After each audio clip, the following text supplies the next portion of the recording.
Hello and welcome to Diplomatic Passport, your daily weekday COVID-19 show that keeps you updated on developments in Zimbabwe, the region as well as the globe. I'm Blessing Munatsi. This show is brought to you by ZTN in partnership with the Ministry of Information, Publicity and Broadcasting Services. Now let's take a look at the latest COVID-19 statistics. As of yesterday, 514 new cases of COVID-19 were recorded from 8,159 tests. The cumulative number of COVID-19 cases now stands at 121,046. The number of active cases is 16,679, while 18 people succumbed to COVID-19, bringing the cumulative fatalities to 4,158. Zimbabwe currently has 456 hospitalized cases of COVID-19, and of these, 51 are new admissions. 48 of those admitted have severe symptoms, while 17 are in the intensive care unit. Looking at the vaccination program, which continues, according to the latest data, 53,978 people received their first dose yesterday, bringing the cumulative for the first dose to 2,145,537, while 50,996 received their second dose, to bring the cumulative for the second dose to 1,304,862. So the vaccination numbers almost doubling from the averages that we were doing for the better part of the week. That's slightly over 25,000. Now, almost all people, or most people rather, who have COVID-19 recover completely within a few weeks. But some people, even those who had mild versions of the disease, continue to experience symptoms after their initial recovery.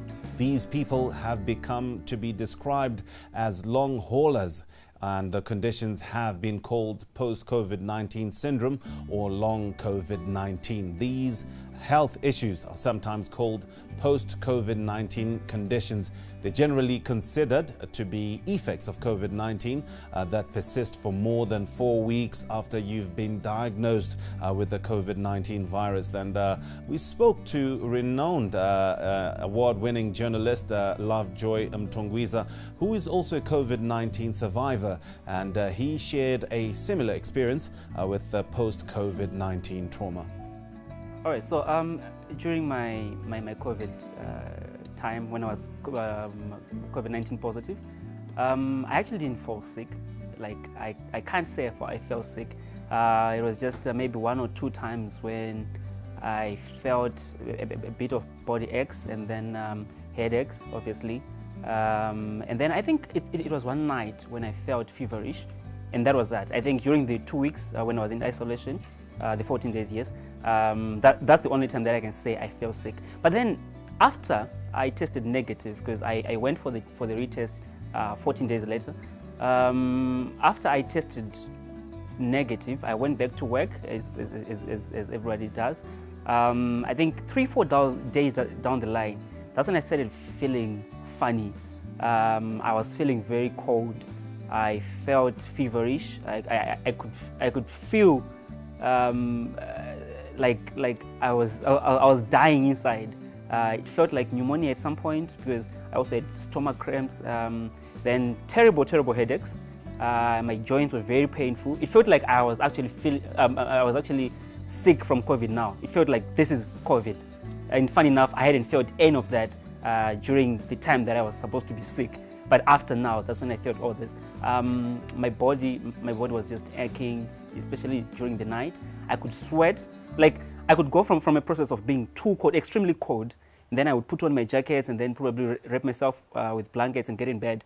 And then after about 30 minutes or so, I could now start feeling very sweaty. I'd be very hot. So it was sort of hypothermic process, you know, and I couldn't explain it. How I got through that, I would drink a lot of warm water, I think warm fluids, tea, ginger tea, Zumbani, I think it also helped. And I had these tablets that I was also taking, because the doctor that I talked to said that I had developed some infection in the stomach because of COVID.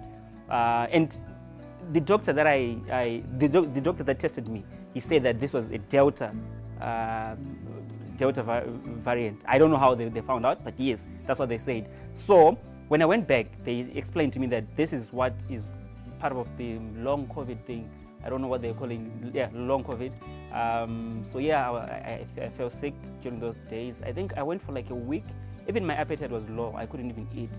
I remember for 2 days I was throwing up and a bit of diarrhea as well.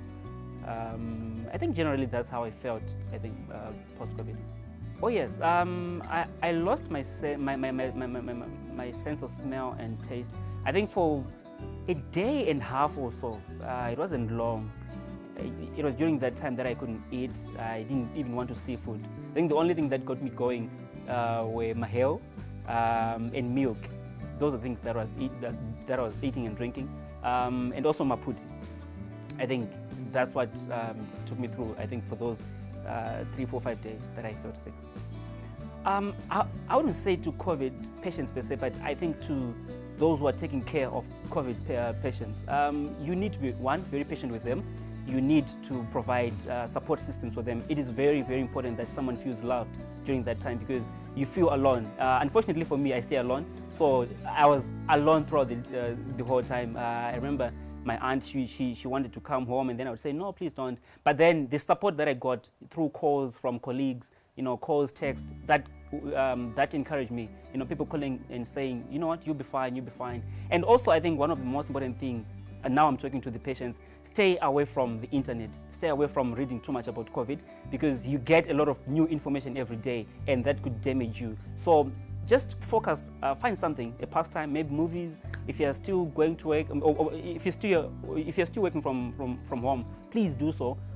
If you're not, find something, a book to read, and also get a lot of vitamin D. It helps. You need to be out in the sun. Oh, many thanks to Lovejoy Mtungwiza for sharing his experiences with his COVID-19 journey, and I'm sure it will help someone out there. Good advice, do stay away from the internet, or rather stick to professional advice and not be more reliant on Google to try and solve whatever symptoms that you might be experiencing. Certainly hope that the symptoms that he has described will help maybe someone who is confused, because it can be confusing that you are COVID-19 negative and yet you are feeling symptoms. We've heard people that have lost sense of smell for a certain number of weeks. Duration and the progression of symptoms will obviously differ from one individual to another, so there's no individual or consistent answer to say this is what will happen. But the WHO head of clinical care, Dr. Janet Diaz, said that much is still unknown about how COVID-19 will affect people over time, but research is still ongoing, and researchers recommend that people be monitored to see how their bodies are functioning after recovery. Some of the most common symptoms of post-COVID-19 condition, or as you said, long COVID, include shortness of breath, cognitive dysfunction, which people call brain fog, as well as fatigue. Those are the three most common. So that list is quite long. So other symptoms that patients or people may experience includes things such as chest pain, such as trouble speaking. Some have described anxiety or depression, muscle aches, fever, loss of smell, loss of taste. So the list is quite long, but those top three are the ones that have been described. Our understanding of the duration or how long this condition lasts is still not completely clear. It has been described that the condition can last 3 months. Some have described as long as 6 months, and potentially up to 9 months. But as you know, we're still about 1.5 years into the pandemic. There's still more studies that need to be done to follow patients who develop post-COVID-19 condition or long COVID, and to see when their symptoms, we hope, resolve.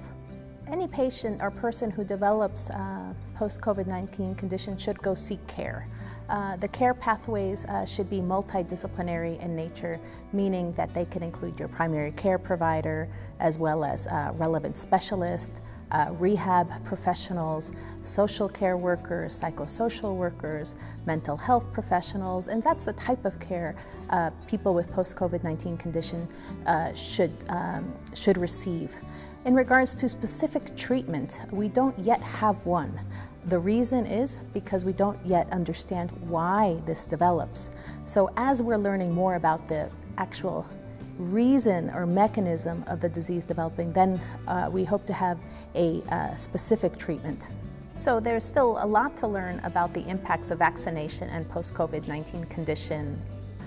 However, it is very clear that preventing SARS-CoV-2 infection, preventing COVID-19 is the best way to prevent the development of post-COVID-19 condition or long COVID. So the use of vaccines, we know, reduces hospitalization, reduces mortality, and so all those that are eligible should do that. So there you have it. Long COVID symptoms will be different from one person to the other. The best thing to do is to seek professional help and assessment by your doctors. That's the advice that's coming there from the World Health Organization. But certainly hope that what we had in store for you has been helpful for someone out there. But do remember, go and get vaccinated if you haven't received your jab. Do play your part to maintain social distancing, mask up and sanitize, and do stay safe because COVID is real. That's all we had for you today. You can come through with your feedback on our social media handles. On Twitter, it's at ZTN News. Instagram, it's at ZTN. And our website is ztn.co.zw. This show was brought to you by ZTN in partnership with the Ministry of Information, Publicity and Broadcasting Services. Till we see you again tomorrow, it's bye-bye for now.